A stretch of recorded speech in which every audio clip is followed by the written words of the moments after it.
قائم رہنے کا حکم دیا ہے۔ لہذا جس طرح مسلمان کے اس قول اہدنا کا یہ معنی نہیں کہ اے اللہ ہم ہدایت پر نہیں اس لیے ہمیں ہدایت عطا فرما، بلکہ اس کا معنی یہ ہے کہ ہمیں اس ہدایت پر ثابت قدم رکھ، تو اسی طرح یہاں ہے کہ اس آیت کا یہ مطلب نہیں کہ پہلے حضور علیہ الصلوۃ والسلام بتوں کی پوجا کرتے تھے اور اب انہیں اس سے منع کیا جا رہا ہے، بلکہ اس کا مطلب یہ ہے کہ جس طرح آپ پہلے بتوں کی پوجا کرنے سے دور تھے اسی طرح ہمیشہ اس سے دور ہی رہیے۔ وَلَا تَمْنُن تَسْتَكْثِرْ، اور زیادہ لینے کی خاطر کسی پر احسان نہ کرو، یعنی اے حبیب صلی اللہ تعالیٰ علیہ وسلم آپ اپنا مال کسی کو اس نیت سے ہدیے کے طور پر نہ دینا کہ وہ آپ کو اس سے زیادہ دے گا۔ یاد رہے کہ دنیا میں تحفے اور نیوتے دینے کے معاملے میں دستور ہے کہ دینے والا یہ خیال کرتا ہے کہ جس کو میں نے دیا ہے وہ موقع آنے پر مجھے اس سے زیادہ دے گا۔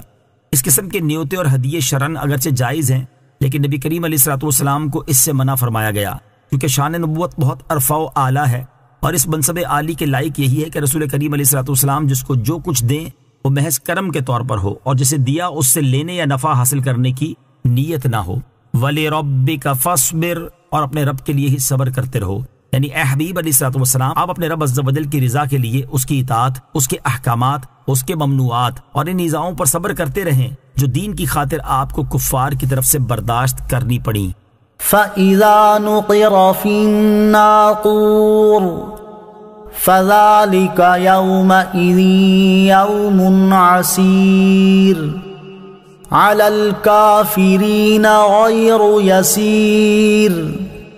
ترجمہ، پھر جب سور میں پھونکا جائے گا تو وہ دن بڑا سخت دن ہوگا، کافروں پر آسان نہیں ہوگا۔ فَإِذَا نُقِرَ فِي النَّاقُورِ، پھر جب سور میں پھونکا جائے گا۔ سید المرسلین صلی اللہ تعالیٰ علیہ وسلم سے چند باتیں ارشاد فرمانے کے بعد یہاں سے اللہ تعالیٰ نے بدبخت کافروں کے لیے وعید بیان فرمائی ہے۔ چنانچہ اس آیت اور اس کے بعد والی 2 آیات کا خلاصہ یہ ہے کہ جب دوسری بار سور میں پھونک ماری جائے گی تو وہ دن عذاب اور برے حساب کے اعتبار سے سخت دن ہوگا، اور وہ کافروں پر آسان نہیں ہوگا، کیونکہ ان سے سخت حساب لیا جائے گا، اور ان کے اعمال نامے ان کے بائیں ہاتھوں میں دیے جائیں گے، اور ان کے چہرے سیاہ ہوں گے، اور ان کے اعضاء کلام کریں گے، اور وہ محشر میں سب لوگوں کے سامنے رسوا ہوں گے۔ اس سے معلوم ہوا کہ وہ دن اللہ تعالیٰ کے فضل سے مومنین پر آسان ہوگا۔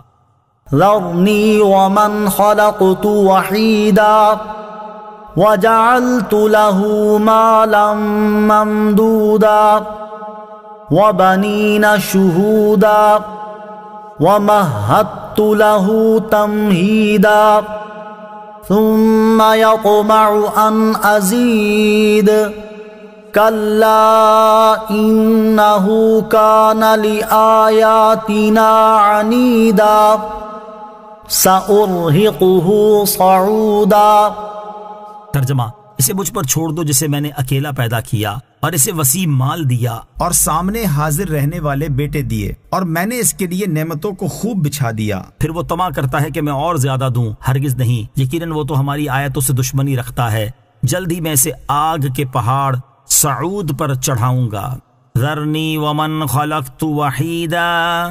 اسے مجھ پر چھوڑ دو جسے میں نے اکیلا پیدا کیا۔ شان نزول، ولید بن مغیرہ مخزومی اپنی قوم میں وحید یعنی یکتا کے لقب سے مشہور تھا۔ اس کے بارے میں یہ آیت نازل ہوئی، چنانچہ اس آیت اور اس کے بعد والی 5 آیات کا خلاصہ یہ ہے کہ اے پیارے حبیب علیہ الصلوۃ والسلام آپ کی طرف سے اس سے انتقام لینے کے لیے میں کافی ہوں، جسے میں نے اس کی ماں کے پیٹ سے مال اور اولاد کے بغیر اکیلا پیدا کیا، پھر میں نے اس پر انعام کیا اور اسے کھیتیوں، کثیر مویشیوں اور تجارتوں سے وسیع مال دیا، اور اسے ایسے 10 بیٹے دیے جنہیں مالدار ہونے کی وجہ سے مال کمانے کے لیے سفر کرنے کی حاجت نہ تھی، اس لیے وہ سب باپ کے سامنے رہتے، اور میں نے اس کے لیے دنیاوی نعمتوں کو خوب بچھا دیا کہ اسے قوم میں عزت و مرتبہ بھی دیا، ریاست بھی عطا فرمائی، عیش بھی دیا اور لمبی عمر بھی عطا کی۔ پھر وہ میری ناشکری کے باوجود حرص اور ہوس کی وجہ سے یہ امید کرتا ہے کہ میں اسے مال اور اولاد اور زیادہ دوں۔ ایسا ہرگز نہیں ہوگا، اور آج کے بعد اس کے کفر کے ہوتے ہوئے اس کی نعمتوں میں اضافہ نہیں ہوگا، اور اس کی وجہ یہ ہے کہ وہ میری آیاتوں سے دشمنی رکھتا ہے اور ان کا انکار کرتا ہے۔ وَجَعَلْتُ لَهُ مَالًا مَمْدُودًا، اور اسے وسیع مال دیا۔ حضرت عبداللہ ابن عباس رضی اللہ تعالیٰ عنہما فرماتے ہیں ولید بن مغیرہ کے پاس 9000 مسقال یعنی تقریباً 3375 تولے چاندی تھی، اور اس کے پاس اونٹ، گھوڑے اور مویشی اتنے زیادہ تھے کہ مکے سے لے کر طائف تک کا علاقہ بھر جاتا تھا، اور ان کے علاوہ کثیر تعداد میں بکریاں، غلام اور لونڈیاں بھی تھیں۔ حضرت مجاہد رضی اللہ تعالیٰ عنہ سے منقول ہے کہ ولید بن مغیرہ کے پاس 1,00,000 دینار موجود تھے، اور طائف میں اس کا ایسا بڑا باغ تھا جو سال کے کسی وقت پھلوں سے خالی نہ ہوتا تھا۔ وبنین شہودا، اور سامنے حاضر رہنے والے بیٹے دیے۔ ولید بن مغیرہ کے 10 بیٹوں میں سے 3 مشرف با اسلام ہوئے، اور ان میں سے ایک اسلامی لشکروں کے مشہور سپہ سالار اور ملک شام کے فاتح حضرت خالد بن ولید رضی اللہ تعالی عنہ ہیں۔ کلا، ہرگز نہیں۔ منقولے کے آیت کے نزول کے بعد ولید کے مال، اولاد اور عزت و مرتبے میں کمی ہونا شروع ہو گئی، یہاں تک کہ وہ بڑی ذلت و خواری کے ساتھ ہلاک ہو گیا۔ سأرہقہ صعودا،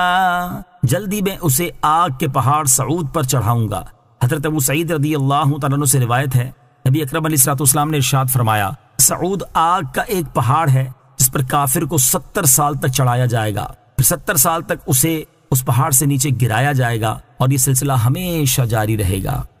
انہ فکر وقدر فقتل کیف قدر ثم قتل کیف قدر ثم نظر ثم عبس وبسر ثم ادبر واستكبر فقال ان هذا الا سحر يؤثر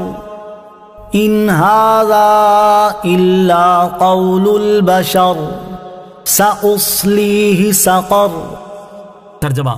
بے شک اس نے سوچا اور دل میں کوئی بات ٹھہرا لی تو اس پر لعنت ہو، اس نے کیسی بات ٹھہرائی، پھر اس پر لعنت ہو، اس نے کیسی بات ٹھہرائی، پھر نظر اٹھا کر دیکھا، پھر اس نے تیوری چڑھائی اور منہ بگاڑا، پھر پیٹھ پھیری اور تکبر کیا، پھر بولا یہ تو وہی جادو ہے جو منقول چلتا آ رہا ہے، یہ آدمی ہی کا کلام ہے، جلدی میں اسے دوزخ میں دھساؤں گا۔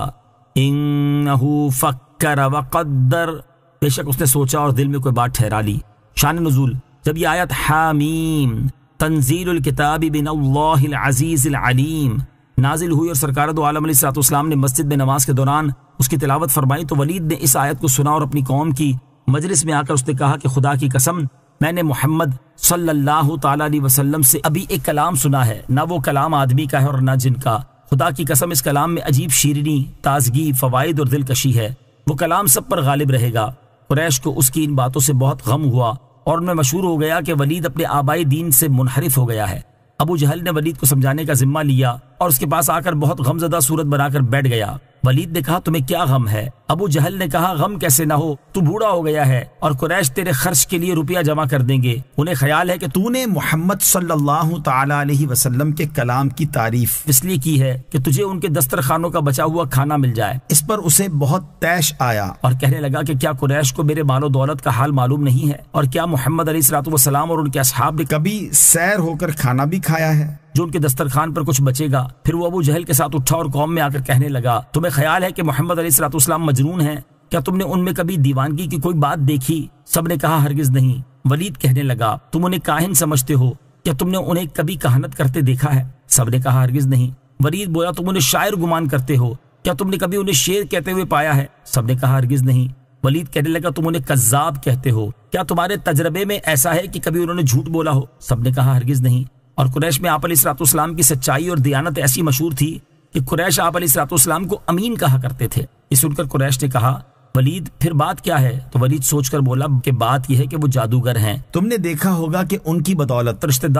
دار سے اور باپ بیٹے سے جدا ہو جاتے ہیں، بس یہی جادوگر کا کام ہے، اور جو قرآن وہ پڑھتے ہیں وہ دل میں اثر کر جاتا ہے۔ اس کی وجہ یہ ہے کہ وہ جادو ہے۔ اس سے متعلق یہ آیات نازل ہوئیں، چنانچہ اس آیت اور اس کے بعد والی 8 آیات کا خلاصہ یہ ہے کہ ولید بن مغیرہ نے سوچا کہ وہ اس قرآن کے بارے میں کیا کہے جو اس نے نبی کریم علیہ الصلوۃ والسلام سے سنا۔ چنانچہ اس نے غور و فکر کر کے اپنے دل میں وہ کلام مرتب کر لیا جو اس نے قرآن کے بارے میں کہنا تھا۔ اب فرمان الہی ہوتا ہے کہ اس پر لعنت ہو، اس نے اپنے دل میں کیسی عجیب بات ٹھہرائی ہے، پھر اس پر لعنت ہو، اس نے اپنے دل میں کیسی حیرت انگیز بات ٹھہرائی ہے، پھر اس نے نظر اٹھا کر اپنی قوم کے چہروں کی طرف دیکھا، پھر اس نے کسی چیز میں غور کرنے والے کی طرح تیوری چڑھائی اور منہ بگاڑ لیا، پھر اس نے ایمان لانے سے پیٹھ پھیری اور تاجدار رسالت صلی اللہ تعالی علیہ وسلم کی اطاعت کرنے کو اپنی بڑائی کے خلاف سمجھا۔ پھر قرآن مجید کے بارے میں بولا یہ تو وہی جادو ہے جو جادوگروں سے منقول چلتا آ رہا ہے، اور یہ کسی آدمی ہی کا کلام ہے، یہ سن لے کہ جلد ہی اللہ عز و جل اسے دوزخ میں دھسا دے گا۔ وما ادراک ما سقر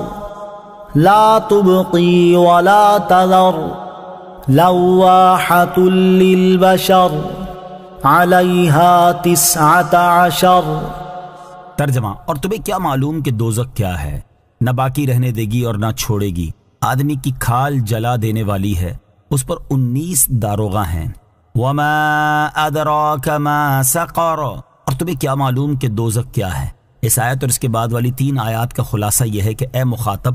تمہیں کیا معلوم کہ دوزخ کیا ہے؟ وہ ایسی جگہ ہے کہ عقل اس کی شدت اور سختی کا اندازہ نہیں لگا سکتی۔ وہ نہ کسی عذاب کے مستحق کو چھوڑے گی اور نہ کسی کے جسم پر گوشت پوست کھال لگی رہنے دے گی، بلکہ عذاب کے مستحق کو گرفتار کرے گی اور گرفتار کو جلائے گی۔ اور ایسا نہیں ہوگا کہ ہلاک ہونے کے بعد معاملہ ختم ہو جائے گا، بلکہ جب اس میں داخل لوگ جل جائیں گے تو پھر ویسے ہی کر دیے جائیں گے جیسے پہلے تھے، اور جہنم پھر انہیں جلائے گی۔ وہ جہنم تو جلا کر آدمی کی کھال اتار لینے والی ہے، اور اس پر 19 فرشتے حضرت مالک علیہ السلام اور ان کے 18 ساتھی داروغہ کے طور پر مقرر ہیں۔ کفار کا سخت عذاب اور جہنم کی شدت۔ کفار کے سخت عذاب اور جہنم کی شدت کے بارے میں ایک اور مقام پر اللہ تعالی ارشاد فرماتا ہے، ان الذين كفروا بآياتنا سوف نصليهم نارا كلما نضجت جلودهم بدلناهم جلودا غيرها ليذوقوا العذاب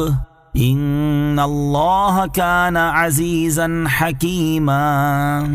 ترجمہ، بے شک وہ لوگ جنہوں نے ہماری آیتوں کا انکار کیا، ان قریب ہم ان کو آگ میں داخل کریں گے۔ جب کبھی ان کی کھالیں خوب جل جائیں گی تو ہم ان کی کھالوں کو دوسری کھالوں سے بدل دیں گے کہ عذاب کا مزہ چکھ لیں۔ بے شک اللہ زبردست ہے، حکمت والا ہے۔ اور ارشاد فرمایا، اِنَّا أَعْتَدْنَا لِلظَّالِمِينَ نَارًا أَحَاطَ بِهِمْ سُرَادِقُهَا وَإِن يَسْتَغِيثُوا يُغَاثُوا بِمَاءٍ كَالْمُهْلِ يَشْوِي الْوُجُوهَ بِئْسَ الشَّرَابُ وَسَاءَتْ مُرْتَفَقًا۔ ترجمہ، بے شک ہم نے ظالموں کے لیے وہ آگ تیار کر رکھی ہے جس کی دیواریں انہیں گھیر لیں گی، اور اگر وہ پانی کے لیے فریاد کریں گے تو ان کی فریاد اس پانی سے پوری کی جائے گی جو پگھلائے ہوئے تانبے کی طرح ہوگا، جو ان کے منہ کو بھون دے گا۔ کیا ہی برا پینا اور دوزخ کیا ہی بری ٹھہرنے کی جگہ ہے۔ اللہ تعالی ہمارے ایمان کی حفاظت فرمائے اور ایمان کی حالت میں ہی ہمیں موت نصیب فرمائے، اور جہنم کے انتہائی سخت اور دردناک عذاب سے ہمیں نجات عطا فرمائے، آمین۔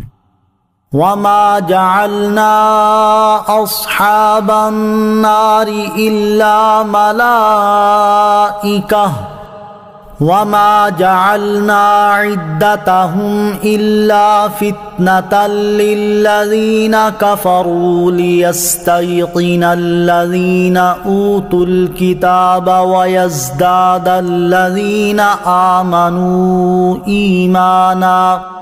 ويزداد الذین آمنوا ایمانا ولا يرتاب الذین اوتوا الكتاب والمؤمنون وليقول الذين في قلوبهم مرض والكافرون ماذا أراد الله بهذا مثلا كذلك يضل الله من يشاء ويهدي من يشاء وما يعلم جنود ربك إلا هو وما هي إلا ذكرى للبشر۔ ترجمہ، اور ہم نے دوزخ کے داروغے فرشتے ہی بنائے، اور ہم نے ان کی یہ گنتی کافروں کی آزمائش کے لیے ہی رکھی، اس لیے کہ کتاب والوں کو یقین ہو جائے اور ایمان والوں کا ایمان بڑھے، اور اہل کتاب اور مسلمان شک نہ کریں، اور تاکہ جن کے دلوں میں مرض ہے اور وہ کافر کہیں اس عجیب و غریب بات سے اللہ کی کیا مراد ہے۔ یوں ہی اللہ گمراہ کرتا ہے جسے چاہتا ہے اور ہدایت دیتا ہے جسے چاہتا ہے، اور تمہارے رب کے لشکروں کو اس کے سوا کوئی نہیں جانتا، اور وہ جہنم تو انسان کے لیے نصیحت ہی ہے۔ وما جعلنا اصحاب النار الا ملائکہ، اور ہم نے دوزخ کے داروغے فرشتے ہی بنائے۔ شان نزول، حضرت عبداللہ ابن عباس رضی اللہ تعالی عنہما فرماتے ہیں، جب یہ آیت نازل ہوئی جس میں دوزخ پر مقرر فرشتوں کی تعداد 19 بتائی گئی، تو ابو جہل نے قریش سے کہا، تمہاری ماں تم پر روئے، محمد مصطفیٰ صلی اللہ تعالی علیہ وسلم نے خبر دی ہے کہ دوزخ کے داروغہ 19 ہیں، اور تم انتہائی بہادر اور تعداد میں کثیر لوگ ہو، کیا تم میں سے 10 مرد دوزخ کے ایک داروغے کو نہیں پکڑ سکتے؟ ابو الاشد بن اسید نے کہا میں اکیلا ان میں سے 17 کو کافی ہوں گا، 10 اپنی پیٹھ پر رکھ لوں گا اور 7 اپنے پیٹ پر، باقی 2 کو تم سنبھال لینا۔ اس پر یہ آیت نازل ہوئی اور اس کا خلاصہ یہ ہے کہ اللہ تعالیٰ نے دوزخ کے داروغے انسانوں میں مرد نہیں بنائے جن پر کفار غالب آ جائیں گے، بلکہ اللہ تعالیٰ نے دوزخ کے داروغے فرشتے ہی بنائے ہیں، لہٰذا ان میں ایسا کون ہے جو فرشتوں پر غالب آ سکے؟ اور اللہ تعالیٰ نے ان فرشتوں کی یہ قلیل تعداد کافروں کی اس آزمائش کے لیے ہی رکھی ہے کہ وہ اللہ تعالیٰ کی حکمت پر اعتماد نہ کر کے اس تعداد میں کلام کریں اور کہیں کہ 19 کیوں ہوئے۔ نیز یہ تعداد بیان کرنے میں 4 باتیں اور مقصود ہیں۔ نمبر 1، تورات اور انجیل میں لکھا ہوا تھا دوزخ کے داروغے 19 ہیں، قرآن پاک میں بھی ان کی تعداد بیان کر دی گئی تاکہ یہ تعداد اپنی کتابوں کے موافق دیکھ کر یہودیوں کو حضور اقدس علیہ الصلوۃ والسلام کی صداقت کا یقین حاصل ہو۔ نمبر 2، اہل کتاب میں سے جو لوگ ایمان لائے ہیں ان کا رسول کریم علیہ الصلوۃ والسلام کے ساتھ اعتقاد اور زیادہ ہو جائے اور وہ یہ بات جان لے کہ حضور انور علیہ الصلوۃ والسلام جو کچھ فرماتے ہیں وہ اللہ تعالیٰ کی وحی ہے اور اسی لیے وہ سابقہ کتابوں سے مطابقت رکھتی ہے۔ نمبر 3، اہل کتاب اور مسلمان اس گنتی میں شک نہ کریں۔ نمبر 4، جن کے دلوں میں منافقت کا مرض ہے وہ اور کافر کہیں اس عجیب و غریب بات سے اللہ تعالیٰ کی کیا مراد ہے، اور جس طرح اللہ تعالیٰ نے اسے گمراہ کیا جس نے اس تعداد کا انکار کیا اور اسے ہدایت دی جس نے اس تعداد کی تصدیق کی، اسی طرح اللہ تعالیٰ جسے چاہتا ہے گمراہ کرتا ہے اور جسے چاہتا ہے ہدایت دیتا ہے، اور تمہارے رب عز و جل کے لشکروں کو اس کے سوا کوئی نہیں جانتا، اور وہ یعنی جہنم اور اس کی صفت یا قرآن کی آیات تو انسان کے لیے نصیحت ہی ہے۔ کلا والقمر واللیل اذ ادبر والصبح اذا اسفر انہا لإحدى الكبر نذیرا للبشر لمن شاء منکم ان یتقدم او یتأخر۔ ترجمہ، خبردار چاند کی قسم اور رات کی جب پیٹ پھیرے اور صبح کی جب وہ خوب روشن ہو جائے، بے شک دوزخ بہت بڑی چیزوں میں سے ایک چیز ہے، آدمیوں کو ڈرانے والی ہے، اسے جو تم میں سے آگے بڑھنا چاہے یا پیچھے ہٹنا چاہے۔ انہا لإحدى الکبر، بے شک دوزخ بہت بڑی چیزوں میں سے ایک چیز ہے۔ اس سے پہلے اللہ تعالیٰ نے چاند، رات اور صبح کی قسم ارشاد فرمائی کیونکہ ان میں اللہ تعالیٰ کی قدرت کے عجائبات ظاہر ہیں۔ اس کے بعد اس آیت اور اس کے بعد والی 2 آیات میں ارشاد فرمایا کہ بے شک دوزخ حضرت آدم علیہ الصلوۃ والسلام کے زمانے سے لے کر قیامت تک کے تمام گناہگار جنوں اور انسانوں کو عذاب دینے پر اللہ تعالیٰ کے قادر ہونے پر دلالت کرنے والی بہت بڑی چیزوں میں سے ایک چیز ہے، اور یہ دوزخ آدمیوں میں سے اس کو ڈرانے والی ہے جو تم میں سے ایمان لا کر بھلائی کی طرف یا جنت کی طرف آگے بڑھنا چاہے یا کفر اختیار کر کے جنت سے پیچھے ہٹنا چاہے اور جہنم کے عذاب میں گرفتار ہونا چاہے۔ اس سے معلوم ہوا کہ انسان اپنے اعمال میں مجبور محض نہیں بلکہ اسے ایک طرح کا اختیار حاصل ہے۔ کل نفس بما کسبت رہینہ الا اصحاب الیمین۔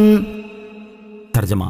ہر جان اپنے کمائے ہوئے اعمال میں گروی رکھی ہے مگر دائیں طرف والے۔ کل نفس بما کسبت رہینہ،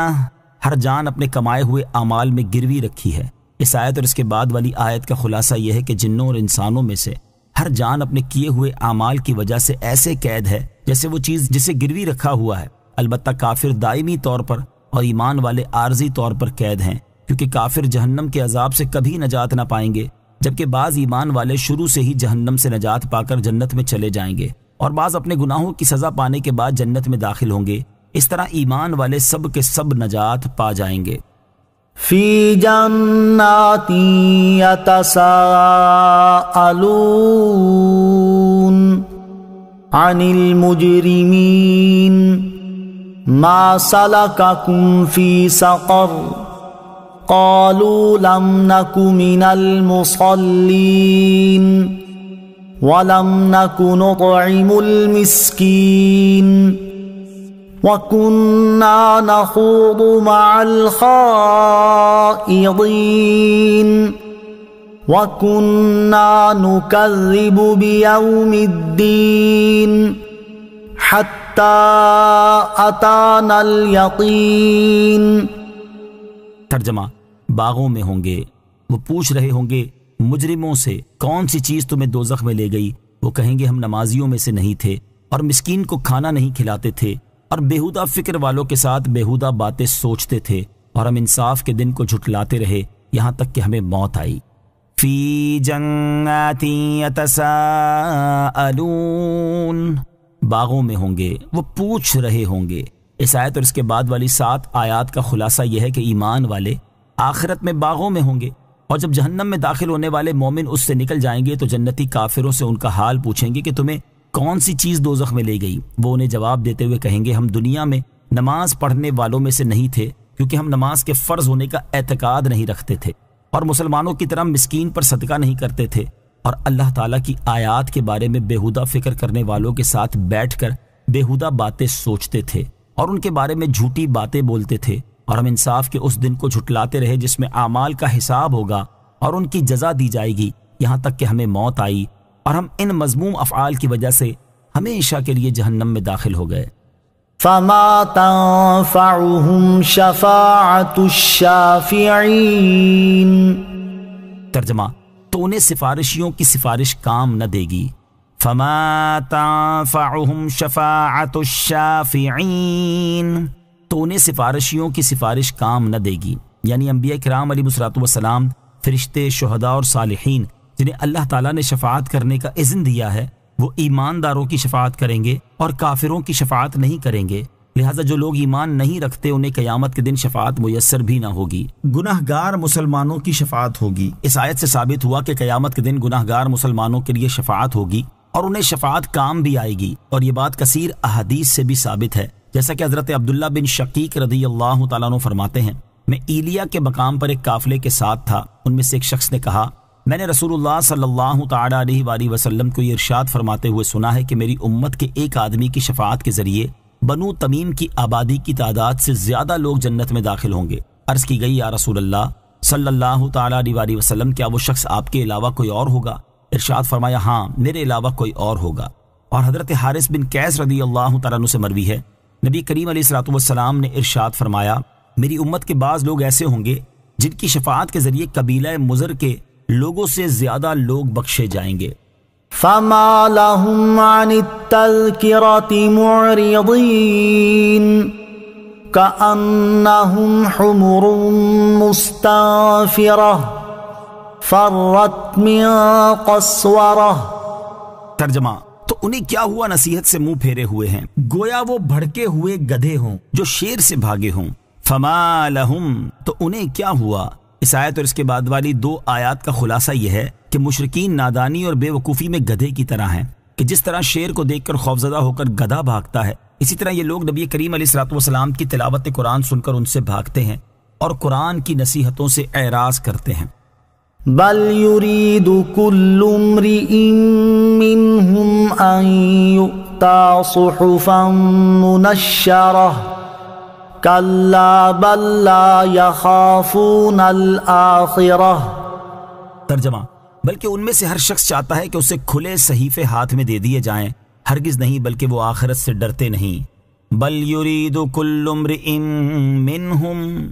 بلکہ ان میں سے ہر شخص چاہتا ہے۔ کفار قریش نے نبی کریم علیہ الصلوۃ والسلام سے کہا تھا کہ ہم اس وقت تک ہرگز آپ کی پیروی نہیں کریں گے جب تک ہم میں ہر ایک کے پاس اللہ تعالیٰ کی طرف سے ایک ایک کتاب نہ آئے جس میں لکھا ہوا ہو کہ یہ اللہ تعالیٰ کی کتاب ہے اور فلاں بن فلاں کے نام ہے، ہم اس میں تمہیں رسول اللہ صلی اللہ تعالی علیہ وآلہ وسلم کی پیروی کرنے کا حکم دیتے ہیں۔ اس پر اللہ تعالیٰ نے اس آیت اور اس کے بعد والی آیت میں ارشاد فرمایا کہ یہ نصیحت انہیں کافی نہیں اور نہ ہی وہ راضی ہوں گے، بلکہ ان میں سے ہر شخص یہ چاہتا ہے کہ اسے اس کے نام پر نازل کیے ہوئے کھلے صحیفے ہاتھ میں دے دیے جائیں۔ ایسا ہرگز نہیں ہوگا کہ صحیفے ان کے ہاتھ میں دے دیے جائیں، بلکہ وہ لوگ آخرت سے ڈرتے نہیں، کیونکہ اگر انہیں آخرت کا خوف ہوتا تو دلائل قائم ہونے اور معجزات ظاہر ہونے کے بعد اس قسم کی سرکشی والی ہیلا بازیاں نہ کرتے۔ کلا انہ تذکرہ فمن شاء ذکرہ وما يذكرون إلا أن يشاء الله هو أهل التقوى وأهل المغفرة۔ ترجمہ، سن لو، بے شک وہ نصیحت ہے، تو جو چاہے اس سے نصیحت حاصل کرے، اور وہ اللہ کے چاہنے سے ہی نصیحت حاصل کر سکتے ہیں، وہی لائق ہے کہ اس سے ڈرا جائے اور مغفرت فرمانے والا ہے۔ کلا، سن لو۔ اس آیت اور اس کے بعد والی 2 آیات کا خلاصہ یہ ہے کہ اے لوگو سن لو، بے شک وہ قرآن شریف عظیم نصیحت ہے، تو جو چاہے اس سے نصیحت حاصل کرے کیونکہ اس کا فائدہ اسے ہی ہوگا، اور وہ اللہ تعالیٰ کے چاہنے سے ہی نصیحت حاصل کر سکتے ہیں۔ وہی اللہ اس لائق ہے کہ اس کے بندے اس سے ڈریں اور اس کے عذاب سے خوف زدہ ہوں، اس پر ایمان لائیں اور اس کی اطاعت کریں، اور وہی بندوں کے سابقہ کفر اور گناہوں کی مغفرت فرمانے والا ہے۔ اللہ تعالیٰ سے ڈرنے کی فضیلت حضرت انس بن مالک رضی اللہ تعالی عنہ سے روایت ہے، رسول کریم صلی اللہ تعالی علیہ وآلہ وسلم نے اس آیت ہوا اہل التقوی و اہل المغفرہ کے بارے میں ارشاد فرمایا، اللہ تعالیٰ فرماتا ہے میں اس لائق ہوں کہ مجھ سے ڈرا جائے، لہذا جو مجھ سے ڈرا اور اس نے میرے ساتھ کوئی دوسرا خدا نہ بنایا تو میں اس بات کا اہل ہوں کہ اسے بخش دوں۔ آمنت باللہ صدق اللہ العظیم۔